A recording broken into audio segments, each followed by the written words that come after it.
what has happened to this country. What do you mean? I mean, you Republicans constantly talk about liberty and us founders, yet you only wish to grow the government and stifle liberty. I am still not understanding what you mean. Shocking, really. Okay, let me give you an example. Have you ever read what us founders said about foreign entanglements, our wars and interventions? Yes, I am sure I have, but please remind me. Oh dear. Well, take George Washington's farewell address for example. He said, "In the execution of such a plan, nothing is more essential than that permanent, inveterate antipathies against particular nations and passionate attachments for others should be excluded, and that, in place of them, just and amicable feelings towards all should be cultivated. The nation which indulges towards another a habitual hatred or a habitual fondness is in some degree a slave."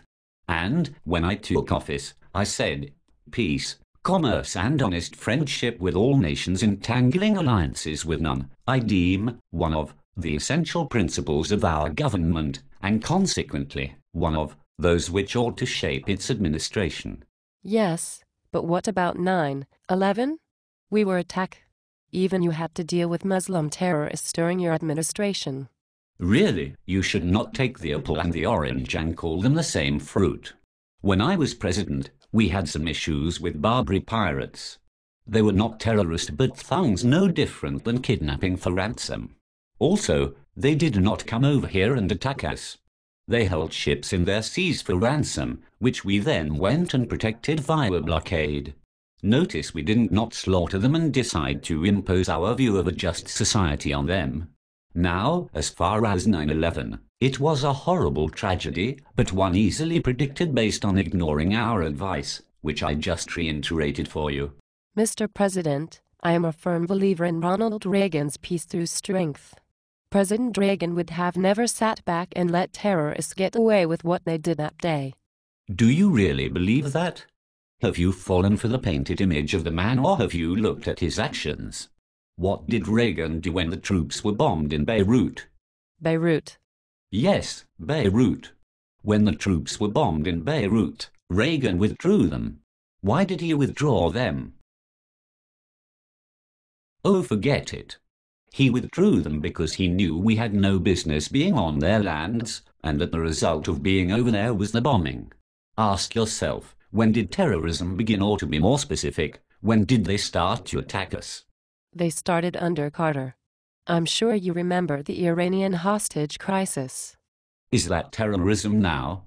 It sounds like anything other people do that we don't like is called terrorism. Did they kill innocents for political gain? I guess not. What are you getting at? Well, I think we can agree that wasn't terrorism. They were responding to the actions we were taking within their country. Maybe. No maybes. Do you agree that that was not really terrorism, considering what we were doing and the fact that they did not come to our lands and attack us? Sure. Okay then. If we agree that that wasn't terrorism, then back to my question. When did it really begin? Well, the bombing of our military barracks in Beirut. Ah boy. I thought we just covered this. We were a foreign military in their lands. If a foreign military stationed troops on our lands and we attacked them, would you call that terrorism? Of course not. Thank you. Then we agree Beirut was not terrorism in the sense of what happened on 9/11, the slaughtering of innocents for political gain. So when did terrorism really pick up with terrorists attacking innocent Americans? Under Clinton, there were several terrorist attacks. Did anything happen prior to these attacks that might have provoked them? Oh, for instance, did we wage a war in the Middle East and decide that we weren't leaving? Did we decide to set up bases on their lands? Yes, we fought the Gulf War against Saddam Hussein, an evil tyrant who threw his citizens into wood chippers. Are you saying we should have left Saddam take over Saudi Arabia? Saddam was a horrendous man, no doubt, but was he much worse than the Saudis? Did you know that Osama bin Laden wanted to expel Saddam himself, but was not allowed because the US intervened? Then when we didn't leave, what do you think the terrorists thought?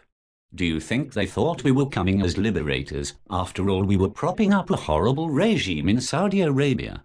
My point is, again, we got involved in foreign entanglements that only has caused greater harm for our people. We should not decide who rules other countries. Saddam Hussein would have been expelled by people directly harmed by his regime. Instead, we intervened and didn't leave. That created great anger towards America, and as you can see, this is when terrorism really started to pick up steam.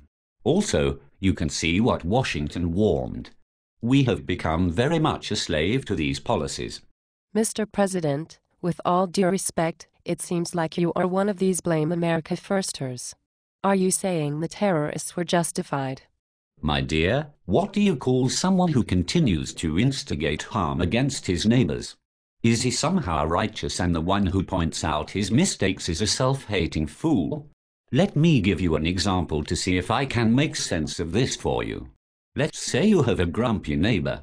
You know your neighbor is grumpy and does not like people on his lawn, yet you continue to walk on his lawn when you want to pick apples from his trees. One day, that neighbor goes nuts and shoots you. Now, was he justified shooting you? Of course not. Did he just hate you because of your lifestyle? Of course not. Did you provoke him by constantly going on his property to take apples from his tree? Of course you did. Pointing that out neither justifies his actions nor condemns you to getting what you deserved. It's just pointing out the course of action that took place. September 11th was not justified, as the slaughter of innocents could never be justified, even to keep the nation united. What I'm saying is we should look at what might have provoked it. That is no more self-hating than a smoker coming to the realization that smoking caused their lung cancer and realizing they need to quit. Mr. President, I appreciate your stance, but I have books to sell and who knows, maybe an election to win. How can I do those without draping myself in the flag and pointing out the boogeymen?